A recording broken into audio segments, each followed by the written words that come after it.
So we're back. I want to do a different video to usual. I've never made this a thing on the Paige channel, whatever. That I'm not a movie head, but I like movies. I like other mediums besides wrestling, believe it or not. But and obviously, wrestlers have obviously had a massive, play over in movies, and obviously we've had wrestling-based movies. Obviously, Mickey Rourke starting the wrestler, which obviously is not really based on anyone, but it is at the same time. Obviously, ROH is in that. And Iron Claw with the Von Erichs, that was excellent. That's probably the most biggest of notoriety, and obviously Fighting With My Family for Paige. And I'm still, I don't know where the update is, but they still make, to last my knowledge, they were still making one about Kurt Angle, which obviously makes a lot of sense.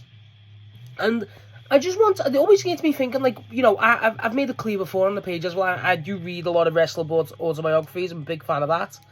And obviously a lot of wrestlers, each individual wrestler's always got an interesting story in terms of their life and stuff.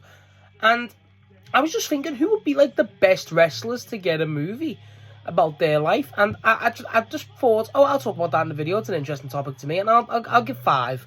I'll give 5 on my wrestlers, so it's kind of like a mini top 5 video. Normally I'd split it up, but I'm just going to make it a single video, because who gives a shit? So, the obvious one, when people think about this topic really, is obviously Eddie Guerrero. I feel like that's an obvious one. The obvious thing, is who, what do you do about Benoit? Because he's such a big, part of that story. I mean, you have to acknowledge it, you know what I mean? I think, I don't know what you do, but you got to acknowledge Benoit's at least, existence, which is hard. But Eddie Guerrero's story, I've read Eddie's book, I'd recommend that to anyone. It's an excellent book, and Eddie's story is really good too. Obviously, Mexican wrestling's a very, very interesting world, especially with Eddie's legacy.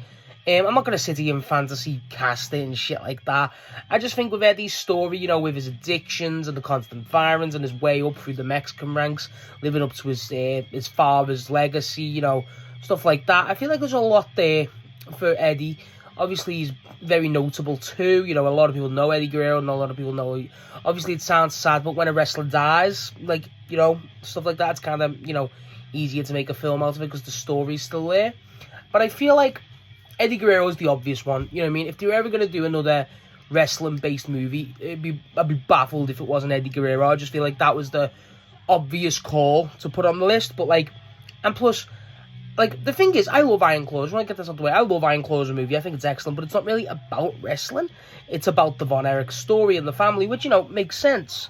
And don't get me wrong, you want more character-based, but I do like them. I wish in the Iron Claw they touched a bit more on the wrestling world, especially with the territories and situation like that. Plus Iron Claw cast one of the worst casts I've ever seen for Ric Flair. Couldn't even woo. And I hope the Kurt Angle movie focuses a lot on his WWE career. Probably will just focus on his Olympic, but still, it's still Kurt Angle. Now, I think with the Eddie story, I feel like you got to focus it more on Lucha Libre a bit too. I feel like you got to obviously focus it on, him and his life with his daughters and stuff like that with Vicky. But I still think you got to have some sort of ties with the Lucha Libre because of the family legacy. I hope that if they did do that, they could put that through. So I feel like that would be an interesting one, definitely. But that was my first one. The obvious call to get out the way was Eddie, because be baffled if they never did eventually, to be honest. So next, I'm going to pick one now that I just want to get out the way because I feel like it'd be a good call. And kind of a surprising one, I feel like, is Batista. I feel like Batista, I know he's currently an actor in Hollywood and stuff, so it's a bit of a difficult one. But I really like Batista's story. I do. I like Batista a lot. I think Batista's obviously got that different sort of world with, obviously, being a proper A-list actor now and stuff like that. But I feel like Batista, out of the guys you consider your Rocks, your Cenas, even, people like that, I feel like that's a guy. Batista's obviously got the story, coming from basically a very rough background with Batista. And Batista was never truly he was never the Cena guy, you know what I mean? He was never that big. Obviously, that was, a big thing for him in his career. But Batista's very well known, and obviously everything Batista's done, he's nailed. Let's have it right. But I love Batista. And it sounds silly. I feel like stuff with, obviously his mother, I don't know if it's counted as two mothers or just mother, being lesbian and homosexual. That could be, obviously that's very interesting. But I just think, I don't know what it is. I think Batista's a very interesting guy. I do. I feel like that's just obviously these are personal bias, but I don't know why, I just really fuck with Batista, and I think his story is really cool. And I think for out of like a lot of modern wrestlers, he's one of those guys where you're like, that's a cool one. That's a cool one. You know what I mean?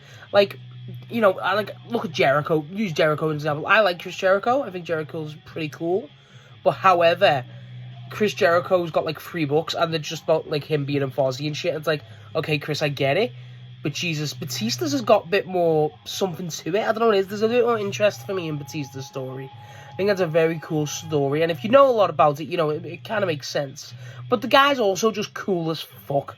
I fuck with Batista. I just want to make this a little bit of Batista praise. I fuck with Batista heavy.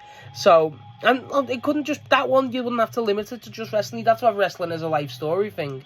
But you could also have, you know, Batista in, obviously, Hollywood with the MCU, stuff like that. You know, you could do a lot of stuff with Batista there. And that's what really interests me. I think Batista's got a very interesting story for me. Very interesting. And I would like to see that as a movie. I think that could be pretty cool.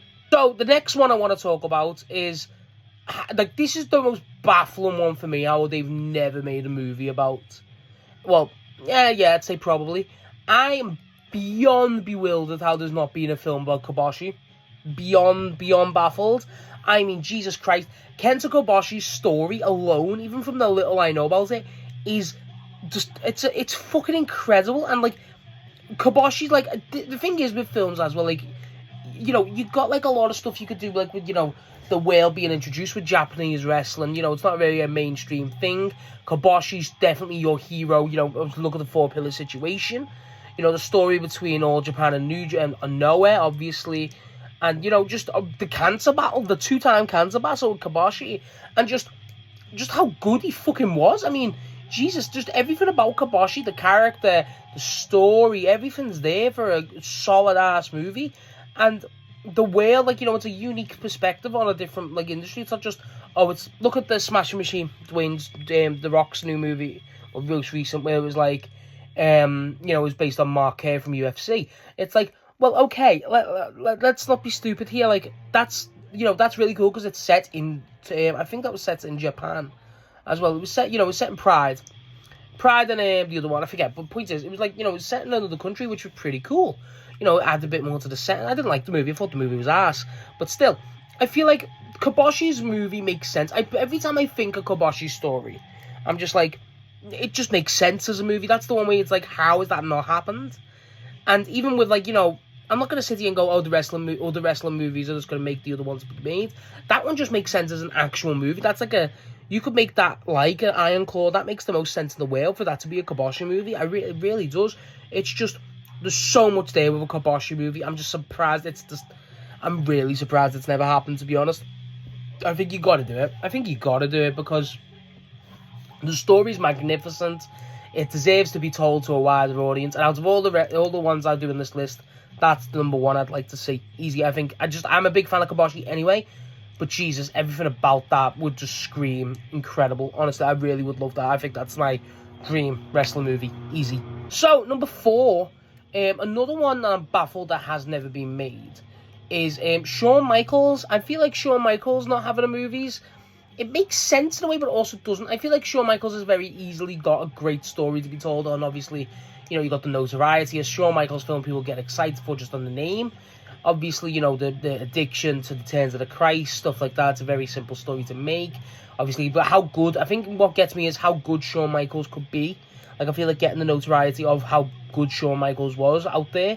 Not that no one's ever going to forget how good Shawn Michaels is, but you know what I mean? Like, that's just I don't know, I just feel like getting that translated to a movie could be pretty cool. And because, honestly, that just makes sense, because it's like, everyone knows HBK, you know, the story's very well known, but it's also very uplifting. You know, and there's a lot to it, and he is a living legend. Shawn Michaels is a living legend, and it's a very inspirational story. I feel like there's a lot there. I do. I feel like, again, the Kobashi one's the dream for me. It is. But the Shawn Michaels one's like one of those that to me is like, yeah, like, how's that not happened? You know what I mean? Like, I feel like all of these so far, maybe besides Batista's, because that one makes sense. But like Eddie, Kobashi, and this one, I'm just like, and Shawn's, I'm just like, how? How have these not happened yet? You know what I mean? Like, they're just great stories to be told, and it's a great medium too, especially Shawn Michaels being, again, as big of a star as he is outside the wrestling world, just not even just in it. that would make sense. And again, you got a lot of, you know, mileage with the... And you got a lot of mileage with the addiction to Christ, you know, obviously the legacy of Shawn Michaels, him leaving, then coming back, you know, stuff like that settling down, and even his modern day stuff, you know, going back to mentor NXT, obviously being part of DX, Attitude Era, you know, being the showstopper, being as good, big as Shawn Michaels was, obviously, especially with the, you know, with the women, especially back then, you know what I mean? There's a lot of stuff you could do with Shawn. And frankly, yeah, I feel like a big thing for me is, especially with this one, it's like, and the Kobashi one too, is like, I'd like to do it when they're alive, like, you know what I mean? That's me. Like, I think doing them when they're alive is kind of a big deal, because it's kind of like you can fact check, you can get a lot of approval to make sure it's accurate as possible. There's a lot there, and I feel like the Shawn Michaels one, I'm not saying Shawn Michaels is going to go anywhere, but it's a good story, and that's a big story to be told, and I feel like to have that while Shawn Michaels is here, same with Kobashi is true, but like, that's a cool one for me. I feel like Shawn Michaels just... Again, that's probably the biggest one, right? Like, that and Eddie's makes, like, you know, in terms of, like, the star power, because they're so well-known, but Shawn Michaels is probably more well-known than Eddie Guerrero, to be honest. But, like, again, doesn't really discount anything, but the Shawn Michaels movie, that makes sense to me. I'm surprised that hasn't happened, but I assume that will. Honestly, that's a big deal, and honestly, everyone knows Shawn. You could obviously do the screw job, stuff like that. There's a lot there for Shawn Michaels, because he was so big, but there's a lot there to choose from. However, number 5, these are no in order, but number 5, I feel like this is one about someone who has passed away, unfortunately, but again, this is a story that's like, how is it not? Antonio Inoki. Obviously, Inoki's not just a wrestler, Jesus Christ, but fucking hell, there's so much you could do for Inoki. I mean, Jesus, where do you even start with Inoki? I mean, the guy had a match with Muhammad Ali. Jeez, do you know what I mean? Like, that's insane. The guy went into politics, done very well. You know, stuff like that. Like, Inoki's just a legend in Japan. And, like, that's a story where it's like, that just deserves to be translated over to Western and, you know, global audiences. That isn't just, you know, I feel like Inoki's probably still is known hugely over in Japan. And, you know, that type of part of the world. But, Jesus, in the, like, the global state of Inoki, I feel like there's a lot there to be done. I feel like the legacy of Inoki deserves to be more solidified. There's a lot there. Inoki's a big one, you know what I mean? And bear in mind, like, with Japanese wrestlers, it's a bit different. Because, you know, you got to kind of translate these stories over, stuff like that. But, like, I feel like that's kind of the charm of it, too. Like, I feel like there's a lot there. There's a lot. And, you know, I feel like Inoki's just a huge thing, you know what I mean? You could that could be like an Iron Claw situation again, where it's not really focused too much on the wrestling, but you could obviously work the wrestling into there. It has to be worked in there. But all that Inoki did, and everything that, you know, Inoki was and stuff like that, it's a very fucking cool thing, you know what I mean? Inoki's one of those people where you're like, Jesus Christ, that man actually is like one of the few people that you use the word legend for that works. He's that big of a deal, and I feel like that story deserves to be told in movie. I think that story deserves to be more solidified in pop culture. I feel like there's a lot there to be done with Inoki.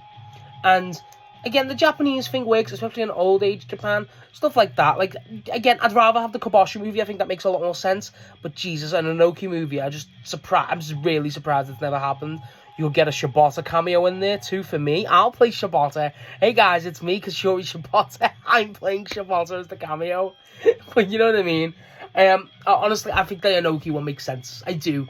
I think there's a lot you could do from Japanese wrestling. Obviously, the big ones was Sawa, but I don't want to really do Misawa because, like, I feel like if you're going to do any of the 4 pillars, it has to be Kobashi, but Jesus, Misawa's a big one too. But that's like an honourable mention, you know what I mean? But I feel like Inoki and then the rest, I mean, I feel like they're just good picks. I tried to split it up, obviously Eddie being the obvious one that had to be done.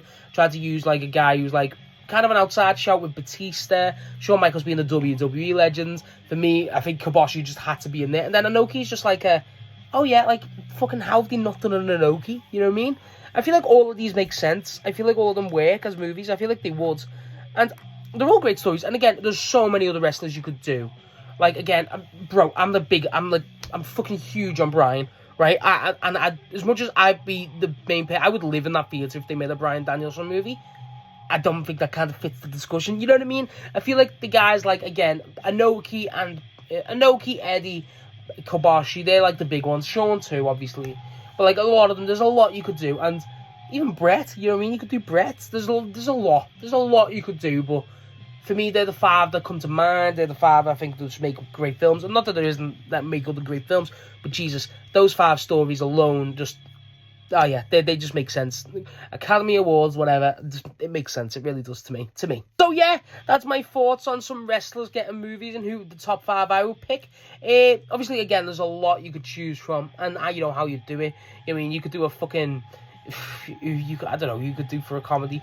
You know what I mean? But you get my point. Who would you choose? What would your, even if it's just 1, 5, whatever, who would your wrestler movies be based on? I feel like that's a definitely very interesting discussion. But yeah, let me know what you think, because I feel like there's a lot you could do.